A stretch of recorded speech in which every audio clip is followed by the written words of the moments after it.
towers for the ashes like they were laced with balls. And ever since we've been at war like kings, calm and fiendish for a fascist world state, an Orwellian nightmare where rights are stripped bare. Get prepared for the future of wiretaps, cameras on every corner, black water sharpshooters with scopes locked on ya. The Patriot Act has us watching our backs, they front like they're here to save us while they're on the attack. And we act like we didn't see it coming from a nation built by theft.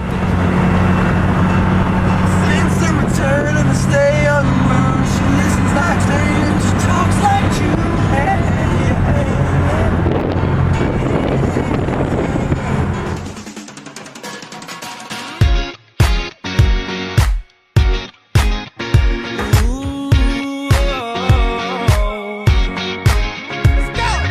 Ooh, girl, you're shining like a Fifth Avenue diamond, and they don't make you like they used to. You're never going out of style.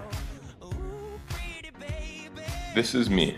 My name is Joe DeLugas, and I'm a senior at Hawkins School in Gates Mills, Ohio. And this is my co-producer and best friend, Brandon Yonel. Together, we set out to make a documentary about the story or message other people try to portray in their own documentaries. They look at documentaries as different from narrative feature filmmaking. I mean, clearly they're different, but they still got to be interesting to people. I mean, you still want to grab somebody so that they watch your film. So in many ways, you still have to be a storyteller. Best to save and archive this old footage. And this is our sponsor, Todd Quaid. He is a film producer and also creates his own documentaries. In that way, we're able to transfer it to digital and keep it for people, for the future. Documentaries have a very rich history. In fact, the first motion picture was a documentary. Arrival of a Train at La Ciotat by the Lumiere brothers was one of the first motion pictures, and simply put, it is a 50-second film of a train pulling into a station while people got on and off. That's it. The purpose of the film was not to wow the audience with a story or incredible film techniques. The camera was placed in front of the station and had no movement. It documented the people getting off the train, and when it was screened in January of 1896, the audience was amazed because they were able to capture real-time events without a picture, but with film. The first ever real documentary that had a longer feature length is Nanook of the North, which is a silent film that follows a group of Eskimos in their daily lives as they build shelters, fish, hunt, trade, and even cook. There is no story to this documentary. It simply depicts the life of this family. In this particular scene, it displays the family building an igloo together with clips of them sliding down the snowy hills to represent how even though there is work to be done, one can still have fun in such an environment and situation. The purpose of the documentary is to educate and inform viewers on the hardships of living in such circumstances. Filming and editing techniques used today are much more complicated and are strategically used to tell a more compelling story. Here's some real old cameras from television. Probably 1980s, I'm guessing. This is about 30 years old. You can see what you're shooting on, which is probably the size of your palm. This is what they used to shoot on. And I'll tell you, carrying this around all day, it was pretty heavy. For example, in Blackfish, the filmmaker used a lot of shots to emphasize the orca's beauty and grace. This makes the audience feel empathy for the whales, and when there are scenes including the whales in pain, it can have a dramatic effect on the audience. In the documentary, Food Inc., they showed a behind-the-scenes look of the food industry and all of the problems that exist in such a large business that feeds most of the United States. It also takes the audience into the courtroom and exhibits the political battles that take place with the food industry. This instills fear and question into the audience because the filmmaker is able to back up the surprising images and scenes with realistic statistics. Similar to this, in the film Loose Change, which talks about the 9/11 conspiracies, is also able to promote skeptical thinking in the audience. This is done by showing clips of the attacks in an unbiased and unemotional manner.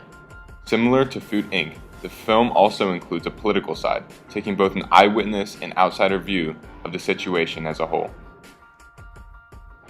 In contrast, Lost Angels takes a very emotional approach and shows first-hand struggles of living on the streets and its effect mentally and physically. It displays the people themselves and the people trying to help them. It does this by allowing the characters to tell their stories via interview.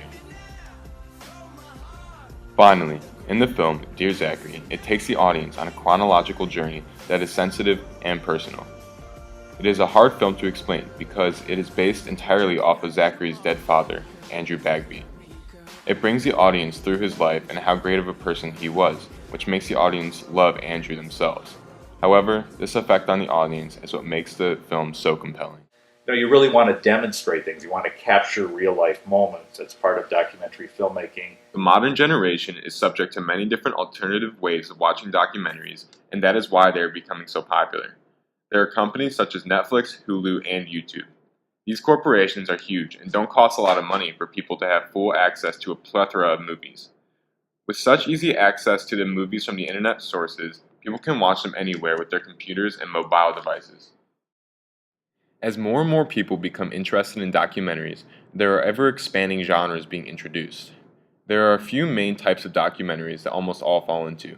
There are poetic, expository, observational, participatory, reflexive, and performative.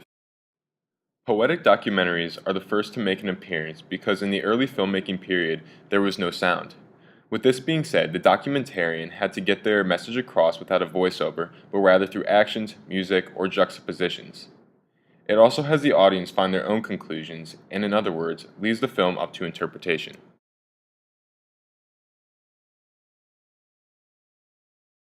The next type is an expository documentary. This is the most common type of documentary that is made. This type covers the idea that exposes something good or bad about a topic. For example, in Food Inc., it exposes the food industry and talks about why it is bad and how it can be made better. Children, and who was clinging to life.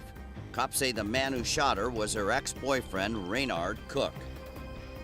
Cook and Stone had first met while in high school. Reynard was very charming. He was a really cool guy. Next is observational, and it mainly pertains to observing something in its original state. A lot of documentaries of this type are nature-oriented and don't involve a script or any type of planning. The documentarian films what is happening in real time and uses that as a subject. And if you doubt that he's a poet now, wait until you hear some of his poetry. And you'll notice on the board I have some things that you're familiar with: images, setting, figurative language, thematic words. Participatory documentaries are the types where the director or filmmakers is the one participating and actually stars in his own film. This includes when the director is conducting interviews or just speaking to the camera and sharing his thoughts to the world. Bank of America, AIG, Goldman Sachs, JP Morgan, and a host of other needy banks and corporations. Won't you please give generously? Next is reflexive documentaries, and similar to the one we are making. This type is used to show a behind-the-scenes look at documentaries, like how they are made and their importance in the grand scheme of things. Reflexive shows everything that goes into making a documentary, like sets, producers, etc.